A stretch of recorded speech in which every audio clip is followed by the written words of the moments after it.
এখন আমার সংসারটা অনলাইন হয়ে গেছে। আমার একটা ছোট বোন আছে, অনলাইন আমার বোনের আছে এই পুলিশের জন্য, মনির ফেরদৌসের জন্য।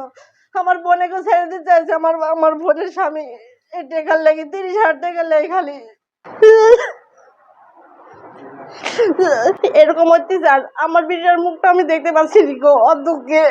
আমার নাম মনিরা, আর যার থেকে টাকা নিয়েছি তার নামও মনিরা, আর তার স্বামীর নাম মনিরুল ফেরদৌস। তার স্বামীর নাম, সে পুলিশ।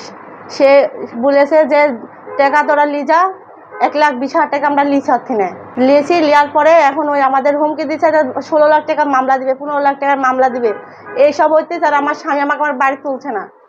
আমার স্বামীর, আমার শাশুড়িরা শ্বশুরেরা সবাই তারা দিচ্ছে বাড়ি ধরে।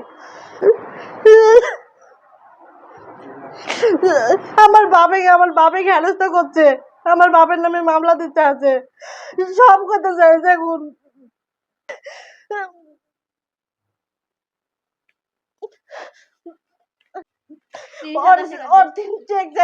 হাত পা ধরে চেক দেয়নি মনিরা, চেক দেয়নি, চেক দিবে না। ওর টাকা দিয়ে আমার টাকা দিয়ে ওই চেক দিয়ে ওই টাকা তুলবে। আমার বোন খুব কান্নাকাটি করছে, বলছে যে আপু আমার তোমার লেগে আমার জীবন নষ্ট হয়ে গেল।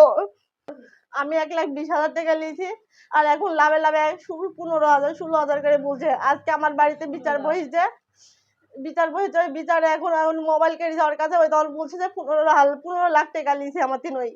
এখন এই দাবিটা আমার গাড়ি দিচ্ছে আমার শ্বশুর শাশুড়ি, আমাকে মানছে না। ওই বলছে যে ডকুমেন্ট আছে, আমি ডকুমেন্ট দিব না। আমার কিন্তু আমি প্রতি মাসে হোক আমি টাকা দিই 1,20,000-এর, আমি 10,000 12,000 কে টাকা দিই। এখন আমি 3 মাসে দিতে পারছি না। এখন ঋণের ভয় দেখাচ্ছে সব কিনে।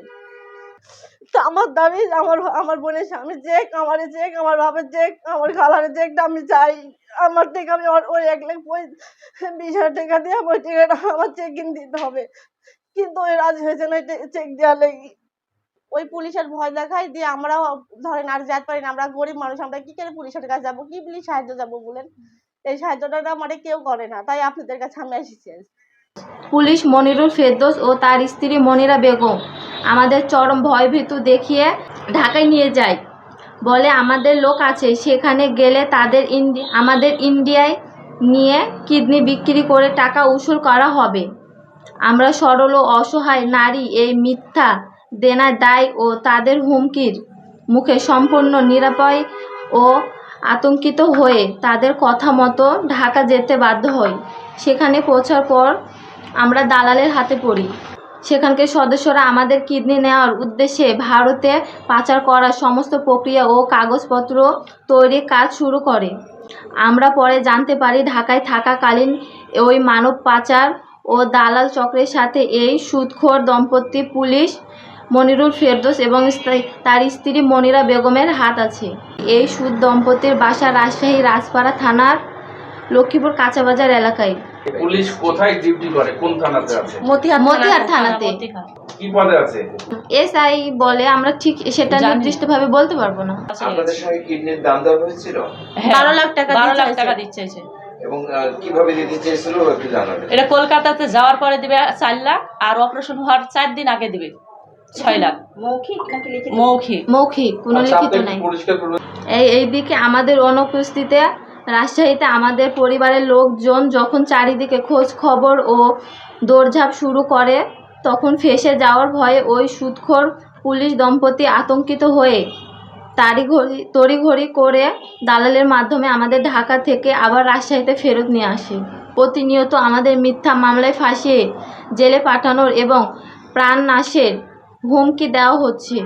বর্তমানে আমাদের 3টি পরিবারই পরম নিরাপত্তাহীনতায়, লোক লজ্জা ও তীব্র মানসিক যন্ত্রণার মধ্যে দিয়ে দিন কাটছে। আমরা 3 জনা, আমার 3 জনের সন্তান ছিল। আমরা সবাই মিলে প্ল্যান করেছিল যদি টাকা না শোধ করতে পারি তা আমরা টেনে তলে মাথা দিব ঢাকাতে। এই সুদ ব্যবসায়ীর কারণে আমাদের দেশে 4 জন, এক পরিবারে 4 জন নিজে আত্মহত্যা করেছে। তা পুলিশ প্রশাসন এই বিরুদ্ধে আইন ব্যবস্থা নেয়নি। আমার স্বামীরা গালিগালাজ করছে যে এত টাকা তোরা লিয়েছিস, আমরা আনিছি, দিতে পারবো না। এখন কিস্তির মাস্টারের চাপ, ওরে চাপ, সব গিলেন ধরেন আমার মাথার উপর উঠে গেছে।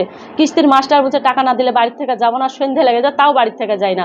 ওর অধিক চাপ যে 10 লাখ টাকা দেওয়াই লাগবে। আমরা এখন কোথায় দেবো? আমরা কোনোভাবেই টাকা জোগাড় করতে পারবো না। আমার এই পাড়াতে আরো মানুষ আছে যারা ওর বিরুদ্ধে কথা বলে, ওর দিকে অরেক দিয়ে বলা যে তোর তুলে নিয়ে যাবে পুলিশ দেয়, না হলে টাকা শোধ কর, 6 মাস সময়লে 3 মাস সময়লে পরিশোধ কর, কিন্তু আমার দেওয়ার মতন সামর্থ্য নাই আপা, আমরা দিতে পারবো না। আমরা 2025 সালে ফেব্রুয়ারি মাসে এই ঋণ গ্রহণ করি। তারপর থেকে আমরা প্রতি মাসে ঋণের 1100 টাকা করে লাভ লেই, প্রতি মাসে 1 লাখে মাসে 10,000 টাকা লাভ লেই। আমরা যার টাকা নিয়েছি তার অধিক পরিমাণে লাভ পরিশোধ করার পরেও তারা আমাদের চেক দিতে অস্বীকার করে।